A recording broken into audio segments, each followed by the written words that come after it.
ನಮಸ್ಕಾರ, ನಾನು ನಿಮ್ಮ Savita. Welcome to Savita Nisu YouTube channel. ಎಲ್ಲರೂ ಹೇಗಿದ್ದೀರಾ, ಆರಾಮಿದ್ದೀರಾ ಅಂತ ನಾನು ಭಾವಿಸ್ತೀನಿ. ಬನ್ನಿ, ನಾನು ಇವತ್ತು ನಿಮಗೆ ಏನು ರೆಸಿಪಿ ತಂದಿದ್ದೀನಿ ಅಂತ ಹೇಳ್ತೀನಿ. ಏನು ರೆಸಿಪಿ ಮಾಡ್ತಿದ್ದೀನಿ ಅಂತ ಹೇಳಿದ್ರೆ, ನಾನು ಮೊಸರಿನ ಖಾರ ಮಾಡೋದನ್ನ ತೋರಿಸ್ತಾ ಇದ್ದೀನಿ. ಎಲ್ಲರೂ ಮಾಡ್ತಾರೆ ಮೊಸರಿನ ಖಾರನ, ಆದ್ರೂ ನನ್ನೊಂದು ಸ್ಟೈಲಲ್ಲಿ ನಾನು ನಿಮಗೆ ಹೇಳೋದಕ್ಕಾಗಲಿ ತೋರಿಸೋದಕ್ಕಾಗಲಿ ಬಂದಿದ್ದೀನಿ. ಎಲ್ರೂ ಹಾಗೆ ನನಗೆ ಸಪೋರ್ಟ್ ಮಾಡಿ ಕೂಡ. ಸಬ್ಸ್ಕ್ರೈಬ್ ಆಗದೆ ಇರೋರು ಸಬ್ಸ್ಕ್ರೈಬ್ ಆಗಿ, ಹಾಗೇನೆ ಲೈಕ್ ಕೊಡಿ ಮತ್ತು ಶೇರ್ ಮಾಡಿ. ಹಾಗೆ ಬನ್ನಿ ನೋಡೋಣ ಇವಾಗ ನಾನು ಮೊಸರಿನ ಖಾರಕ್ಕೆ ಏನೆಲ್ಲ ತಗೊಂಡಿದ್ದೀನಿ ಅಂತ ಹೇಳ್ಬಿಟ್ಟು ನೋಡೋಣ. ಬನ್ನಿ ಏನೇನು ತೊಗೊಂಡಿದ್ದೀನಿ ಅಂತ. ಬದನೆಕಾಯಿನ ನಾನು ಹೆಚ್ಚಿಬಿಟ್ಟು ಅದಕ್ಕೆ ಉಪ್ಪು ಅರಿಶಿನ ಎಲ್ಲ ಹಾಕ್ಕೊಂಡು ತೊಳೆದಿಟ್ಕೊಂಡಿದ್ದೀನಿ. ಅದನ್ನು ಬೇಯಿಸ್ಕೊಂಡ್ಮೇಲೆ ನಾನು ನಿಮಗೆ ಏನೇನೆಲ್ಲ ಇಂಗ್ರೀಡಿಯೆಂಟ್ಸ್ ಎಲ್ಲ ತೊಗೊಂಡಿದ್ದೀನಿ ಅಂತೇಳಿ ಹೇಳಿ ತೋರಿಸ್ತೀನಿ. ಬನ್ನಿ ನೋಡೋಣ. ಹಾಗೆಯೇ ನಾನು ಮೆಣಸಿನ್ಕಾಯಿನೂ ಕೂಡ ನಾನು ಫ್ರೈ ಮಾಡಿ ಇಟ್ಕೊಂಡಿದ್ದೀನಿ ಆಲ್ರೆಡಿನ. 10 minutes later. ಆಗಲೇ ನಾನು ಬದನೆಕಾಯಿ ಮೆಣಸಿನ್ಕಾಯಿನ ಬೇಯಿಸಿ ಇಲ್ಲಿ ಇಟ್ಕೊಂಡಿದ್ದೀನಿ. ಮೇಯ್ನ್ ಆಗಿ ಮೊಸರಿನ ಖಾರಕ್ಕೆ ಬೇಕಾಗಿರೋದು ಮೊಸರು. ನಾನಿಲ್ಲಿ ಒಂದು ಅರ್ಧ ಲೀಟ್ರಷ್ಟು ಮೊಸರನ್ನ ನಾನು ಕಡ್ಕೊಂಡಿದ್ದೀನಿ, ಅಂದರೆ ಬೀಟ್ ಮಾಡ್ಕೊಂಡಿದ್ದೀನಿ. ಇದರಲ್ಲಿ ಬೆಣ್ಣೆ ಗಿಣ್ಣೆ ಏನನ್ನು ತೆಗ್ದಿಲ್ಲ. ತೆಗೆದ್ರೆ ಅಷ್ಟೊಂದು ರುಚಿ ಇರಲ್ಲ. ಅದು ಬೆಣ್ಣೆ ಇದ್ದಾಗಲೇ ಆ ಮೊಸರಲ್ಲಿ ಮೊಸರಿನ ಖಾರ ಮಾಡಿದರೆ ತುಂಬ ರುಚಿಯಾಗಿರುತ್ತೆ. ಹಾಗಾಗಿ ಅದನ್ನು ನಾನು ಬೀಟ್ ಮಾಡಿ ಒಂದು ಅರ್ಧ ಲೀಟ್ರ್ ಮೊಸರನ್ನ ಇಟ್ಕೊಂಡಿದ್ದೀನಿ. ಮೊಸರಿನ ಖಾರಕ್ಕೆ ನಾನು ಒಂದು 1/4 kg ಬದನೆಕಾಯನ್ನು ತಗೊಂಡಿದ್ದೀನಿ. ಒಂದೆರಡು ದೊಡ್ಡ ಈರುಳ್ಳಿಯನ್ನು ನಾನು ಕಟ್ ಮಾಡ್ಕೊಂಡಿದ್ದೀನಿ. ಮತ್ತು ಹಸಿಮೆಣಸಿನ್ಕಾಯಿನ ಕೂಡ ನಾನು ಖಾರಕ್ಕೆ ತಕ್ಕಂತೆ ತಗೊಂಡಿದ್ದೀನಿ. ಮತ್ತು ಉರಿಯೋದಕ್ಕೆ ಒಂದು ಸಣ್ಣ ಈರುಳ್ಳಿನ ಕಟ್ ಮಾಡಿಕೊಂಡು ನಾನು ಫ್ರೈ ಮಾಡ್ಕೊಂಡಿದ್ದೀನಿ. ಆಮೇಲೆ ಕೊತ್ತಂಬರಿ ಸೊಪ್ಪು ತಗೊಂಡಿದ್ದೀನಿ ಗಾರ್ನಿಷಿಗೆ. ಹಾಗೆ ಒಗ್ಗರಣೆ ಕರಿಬೇವು ತಗೊಂಡಿದ್ದೀನಿ, ಬೆಳ್ಳುಳ್ಳಿ ತಗೊಂಡಿದ್ದೀನಿ, 1 ಇಂಚು ಶುಂಠಿ ತಗೊಂಡಿದ್ದೀನಿ. ಅದಕ್ಕೆ ಮತ್ತೆ ಎಲ್ಲನೂ ಶೇಂಗಾ ಒಂದು 3-4 ಟೇಬಲ್ ಸ್ಪೂನು ಶೇಂಗಾವನ್ನು ನಾನು ತಗೊಂಡಿದ್ದೀನಿ.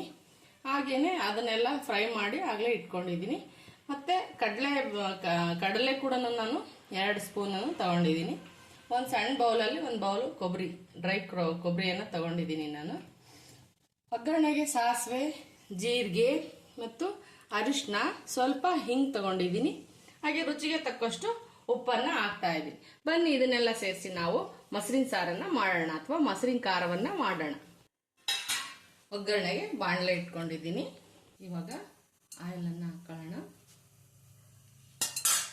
ಆಯಿಲನ್ನು ಹಾಕಿದ್ದೀನಿ. ಮೊದಲಿಗೆ ನಾನು ಇವನು ಶೇಂಗಾ ಕಡಲೆ ಅದನ್ನೆಲ್ಲನೂ ನಾನು ಮಿಕ್ಸಿಗೆ ಹಾಕೊಂತೀನಿ. ಸ್ವಲ್ಪ ಶೇಂಗಾ ತಗೊಂಡಿದ್ದೀನಿ, ಕಡಲೆ ಹಾಕೊತಿದ್ದೀನಿ. ಇವಾಗ ಕೊಬ್ಬರಿನೂ ಕೂಡ ಹಾಕ್ಕೊಂಡಿದ್ದೀನಿ. ಹಾಗೆ ಸ್ವಲ್ಪ ಜೀರಿಗೆನೂ ಹಾಕ್ತೀನಿ ಇದ್ರ ಜೊತೆಗೆ. ಇವಾಗ ನಾವು ಬೇಯಿಸಿಟ್ಕೊಂಡಿರೋ ಮೆಣಸಿನ್ಕಾಯಿನ ಕೂಡ ಹಾಗೆ ಸ್ವಲ್ಪ ಫ್ರೈ ಮಾಡ್ಕೊಂಡಿದ್ದೀನಿ ನಾನು ಬೇಯಿಸಿದ್ದನ್ನು ಈರುಳ್ಳಿ ಜೊತೆಗೆ. ಇದು ಬೇಕಂದರೆ ಖಾರ ಕಮ್ಮಿ ಆದರೆ ನಾವು ಅದಕ್ಕೆ ಮಿಕ್ಸ್ ಮಾಡ್ಕೊಳ್ಳೋಕ್ಕೆ ಹೆಚ್ಚಿಗೆ ಮೆಣಸಿನ್ಕಾಯಿ ಹುರ್ಕೊಂಡಿದ್ದೀನಿ, ಹೆಚ್ಚಿಟ್ಕೊಂಡಿದ್ದೀನಿ. ಖಾರ ಕಮ್ಮಿ ಆದರೆ ಸಾರಲ್ಲಿ ಕಿವುಚ್ಕೊಂಡು ತಿನ್ಕೋಬೋದು ಇದನ್ನು. ಹಂಗಾಗಿ ಒಂದು 4-5 ಎತ್ತಿಡ್ತಾ ಇದ್ದೀನಿ. ಹೀಗೆ ಫ್ರೈ ಮಾಡಿರೋ ಈರುಳ್ಳಿನೂ ಕೂಡ ಹಾಕ್ತಾ ಇದ್ದೀನಿ. ಅದಕ್ಕೆ ಸ್ವಲ್ಪ ಕೊತ್ತಂಬರಿನ ರುಬ್ಬೋದಕ್ಕೆ ಕೂಡ ಹಾಕ್ತಾ ಇದ್ದೀನಿ. ಹಾಗೆ ಬೆಳ್ಳುಳ್ಳಿ ಮತ್ತು ಶುಂಠಿನೂ ಕೂಡ ರುಬ್ಬೋದಕ್ಕೆ ಹಾಕ್ತಾ ಇದ್ದೀನಿ. ರುಚಿಗೆ ತಕ್ಕಷ್ಟು ಉಪ್ಪನ್ನು ಹಾಕ್ಕೊಂಡು ನಾವು ಮಿಕ್ಸಿ ಮಾಡ್ಕೊಳ್ಳೋಣ. ಮಿಕ್ಸರಲ್ಲಿ ಇದನ್ನು ಗ್ರೈಂಡ್ ಮಾಡ್ಕೊಳ್ಳೋಣ. ಅತಿ ನುಣ್ಣಗೂ ಬೇಡ, ಅತಿ ತರಿನೂ ಬೇಡ, ಒಂದು ಮೀಡಿಯಮ್ ಅಳತೆಯಲ್ಲಿ ನಾನು ಮಿಕ್ಸ್ ಮಾಡ್ಕೊತೀನಿ. ಇದನ್ನು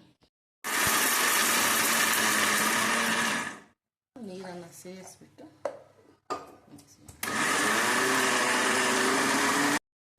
ಇದನ್ನು ರುಬ್ಕೊಂಡಿದ್ದೀನಿ ನೋಡ್ರಿ. ಈ ಥರ ಅತಿ ನಯಸ್ಸು ಬೇಡ, ಅತಿ ತರಿನೂ ಬೇಡ, ಒಂದು ಮೀಡಿಯಮ್ ಅದಾಗಿ ರುಬ್ಕೊಂಡ್ರೆ ತುಂಬ ರುಚಿಯಾಗಿರುತ್ತೆ. ಒಂದು ಬಾಣಲೆಯಲ್ಲಿ ನಾನು ಒಗ್ಗರಣೆಗೆ ಇಟ್ಕೊಂಡಿದ್ದೀನಿ. ಅದಕ್ಕೆ ಇವಾಗ ಒಗ್ಗರಣೆ ಮಾಡೋಣ. ಆಯಿಲನ್ನು ಹಾಕ್ಕೊಂಡಿದ್ದೀನಿ. ಇವಾಗ ಸಾಸಿವೆ ಮತ್ತು ಜೀರಿಗೆ ಮತ್ತು ಕರಿಬೇವು ಸೊಪ್ಪನ್ನು ಹಾಕ್ತಾ ಇದ್ದೀನಿ.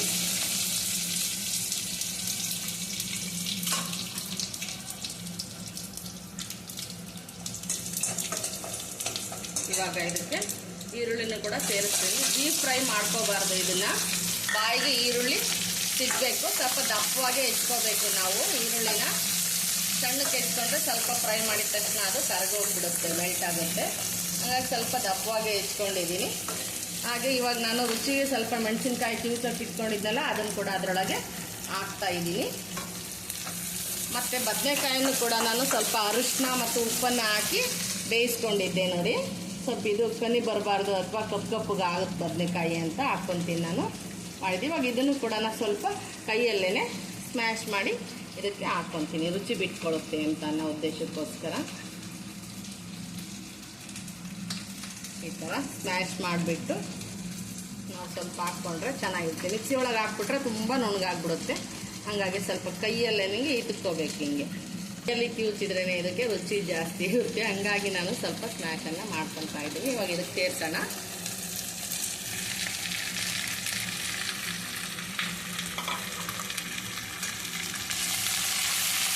ಸ್ವಲ್ಪ ಫ್ರೈ ಮಾಡಿಬಿಟ್ಟು ಸ್ವಲ್ಪ ಅರಿಶಿನ ಸೇರಿಸ್ತೀನಿ ಇದಕ್ಕೆ.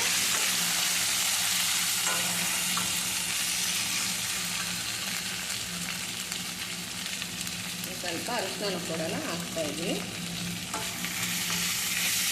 ನಾವು ರುಚಿಗೆ ಮೊದಲೇ ಉಪ್ಪು ಹಾಕಿದ್ದೆ ನಾನು. ಬೇಕು ಅಂದರೆ ನೀವೆಲ್ಲ ರೆಡಿ ಆದಮೇಲೆ ಕೂಡ ನೀವು ಎಷ್ಟು ಬೇಕಷ್ಟು ರುಚಿಗೆ ಉಪ್ಪನ್ನು ಸೇರಿಸ್ಕೋಬೋದು. ತುಂಬ ಒಳ್ಳೆ ಆರೋಗ್ಯಕರವಾದಂತಹ ಇದು ಅಡುಗೆ. ತುಂಬ ಜೀರ್ಣನೂ ಬೇಗನೆ ಮಾಡುತ್ತೆ ಇದು. ಅಜೀರ್ಣ ಇರೋರವರೆಲ್ಲ ಊಟ ಮಾಡಿದರೆ ಜೀರ್ಣಶಕ್ತಿ ಬೇಗ, ಇದು ತುಂಬ ಪವರ್ ಇದೆ ಈ ಸಾರಿಗೆ. ಜೀರ್ಣ ಮಾಡೋದಕ್ಕೆ ಈ ಸಾಂಬಾರಿಗೆ ತುಂಬ ಬೇಗ ಹಸಿವು ಕೂಡ ಆಗುತ್ತೆ ಊಟ ಮಾಡಿದರೆ. ತುಂಬ ಒಳ್ಳೆ ಸಾಂಬಾರು ಇದು. ಮುದ್ದೆಗಂತೂ ಏಡ್ ಮಾಡಿಸಿದಂಥ ಕಾಂಬಿನೇಷನ್. ಹಾಗೆ ಮಸಾಲೆ ರುಬ್ಕೊಂಡಿದ್ವಲ್ಲ ಅದನ್ನು ಹಾಕ್ಬಿಟ್ಟು ನಾನು ಸ್ಟವನ್ನು ಆಫ್ ಮಾಡ್ತೀನಿ. ಸ್ಟವ್ ಆಫ್ ಮಾಡಿ ಹಾಕ್ಬಿಡ್ತೀನಿ ನೋಡಿ. ಈ ಬಿಸಿ ಇರುತ್ತಲ್ಲ ಬಾಣಲೆ ಒಳಗೆ, ಆ ಬಿಸಿಗೆ ಒಂದು ಸ್ವಲ್ಪ ಅದು ಮಿಕ್ಸ್ ಆಗಲಿ ಅಂತೇಳಿ ನಾನು ಒಗ್ಗರಣೆಗೆ ಹಾಕ್ತಾ ಇದ್ದೀನಿ.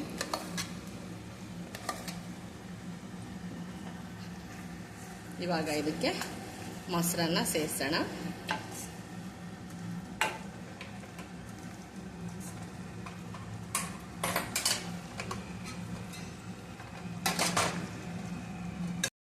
ಸ್ವಲ್ಪ ಹಿಂಗೆ ಕೂಡ ಸೇರಿಸ್ತೀನಿ ಇದಕ್ಕೆ. ನೆಕ್ಸ್ಟ್ ಕೊತ್ತಂಬರಿ ಸೊಪ್ಪನ್ನು ಕೂಡ ಹಾಕ್ತಾ ಇದ್ದೀನಿ. ಕೊನೆಗೆ ನಾನು ಇದಕ್ಕೆ ಮೊಸರನ್ನ ಸೇರಿಸಿ ಮಿಕ್ಸ್ ಮಾಡ್ತೀನಿ. ಎಷ್ಟು ಅಳತೆಗೆ ಬೇಕೋ ಅಷ್ಟನ್ನು ನೀರು ಕೂಡ ಮಿಕ್ಸ್ ಮಾಡಿಕೊಂಡು ಮಾಡೋಣ ನೋಡಿ. ಇವಾಗ ಇದನ್ನೆಲ್ಲ ಮಿಕ್ಸ್ ಮಾಡ್ಕೊಳ್ಳೋಣ. ತುಂಬ ರುಚಿಯಾಗಿರುತ್ತೆ ನೋಡಿ ಸಾಂಬಾರು. ಇದಂತೂ ಬೇಸಿಗೆ ಟೈಮಲ್ಲಂತೂ ತುಂಬ ಚೆನ್ನಾಗೇ ಇರುತ್ತೆ. ಇದು ಒಂದು ಊಟಕ್ಕಷ್ಟೇ ಚೆನ್ನಾಗಿರುತ್ತೆ. ಮುದ್ದೆಗೆ ಮಾಡಿಸಿದಂತಹ ಸಾಂಬಾರು ಇದು. ರುಚಿಗೆ ನಾನು ಹಾಕ್ಕೊಂಡಿದ್ದೀನಿ ಮಿಕ್ಸ್ ಮಾಡ್ಬೇಕಾದ್ರೇನೆ. ನೀವು ಬೇಕಾದರೆ ರುಚಿ ನೋಡಿಕೊಂಡು ಬೇಕಾದರೆ ಸೇರಿಸ್ಕೊಳ್ರಿ. ನಿಮ್ಮ ರುಚಿಗೆ ಎಷ್ಟು ಬೇಕೋ ಅಷ್ಟನ್ನು ಉಪ್ಪನ್ನು ನಿಮ್ಗೆ ಎಷ್ಟಾಗುತ್ತೋ ಅಷ್ಟು, ನಿಮ್ಮ ರುಚಿಗೆ ಎಷ್ಟು ಬೇಕೋ ಅಷ್ಟು ಸೇರಿಸ್ಕೊಳ್ರಿ. ನಾನು ಸ್ವಲ್ಪ ಗಟ್ಟಿ ಆಯಿತು ಅಂತ ಸ್ವಲ್ಪ ನೀರನ್ನು ಹಾಕ್ಕೊತೀನಿ. ಮುದ್ದೆಗೂ ಅನ್ನಕ್ಕೆ ಎರಡಕ್ಕೂ ಹಾಕಬೇಕು. ಹಾಗಾಗಿ ನೋಡಿ ಕಲರ್ ಹೆಂಗೆ ಬಂದಿದೆ ಅಂತೇಳಿ. ತುಂಬ ತೆಳುವಾಗಿದ್ರೆ ಇದು ಮುದ್ದೆಗೆ ಅಂಟ್ಕೊಳ್ಳಲ್ಲ. ಹಾಗಾಗಿ ಸ್ವಲ್ಪ ಇದನ್ನು ದಪ್ಪವಾಗಿ ಮಾಡ್ಕೋಬೇಕು ಸಾಂಬಾರನ್ನು. ಸ್ವಲ್ಪ ಗಟ್ಟಿನೇ ಇರಬೇಕು ಸಾಂಬಾರಿದು, ಆವಾಗ ಮುದ್ದೆ ಚೆನ್ನಾಗಿ ಹೊಂದ್ಕೊಳ್ಳುತ್ತೆ.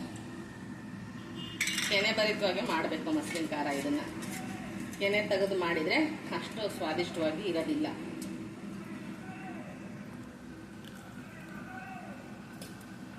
ಇವಾಗ ಸಾರು ರೆಡಿ ಆಯಿತು. ನಾನು ನಿಮಗೆ ಟೇಸ್ಟ್ ಮಾಡಿ ಹೇಳ್ತೀನಿ. ಅದಕ್ಕೆ ನಾನು ಇವಾಗ ಮುದ್ದೆ ಮಾಡೋದಕ್ಕೆ ಇಟ್ಕೊಂಡಿದ್ದೀನಿ.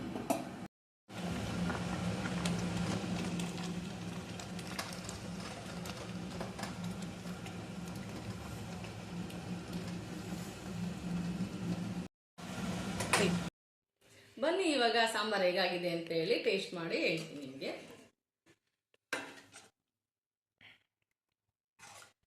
ತುಂಬ ಚೆನ್ನಾಗಾಗಿದೆ ಅಂತ ಅಂದ್ಕೊತೀನಿ ನಾನೇನೆ ನೋಡ್ತಾನೆ.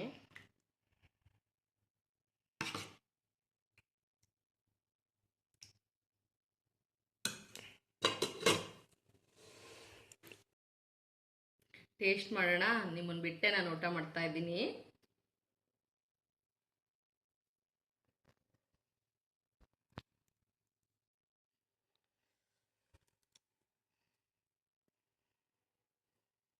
ತುಂಬ ಚೆನ್ನಾಗಿದೆ. ಬೇಕಂದ್ರೆ ಸ್ವಲ್ಪ ಉಪ್ಪು ಹಾಕೋಬಹುದು.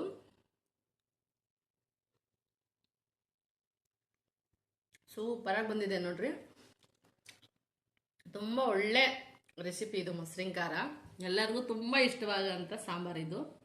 ನಾನು ಮಾಡೋ ಸ್ಟೈಲಲ್ಲಿ ನಿಮಗೆ ನಾನು ತೋರಿಸಿದ್ದೀನಿ. ಹಾಗೆಯೇ ಎಲ್ಲರೂ ಕೂಡ ಸಪೋರ್ಟ್ ಮಾಡಿ ಅಂತ ಹೇಳ್ತೀನಿ. ನೆಕ್ಸ್ಟ್ ವಿಡಿಯೋ ಜೊತೆಗೆ ನಿಮ್ಮ ಮುಂದೆ ಬರ್ತಾ ಇದ್ದೀನಿ. ಬಾಯ್, ಮತ್ತೆ ಸಿಗೋಣ.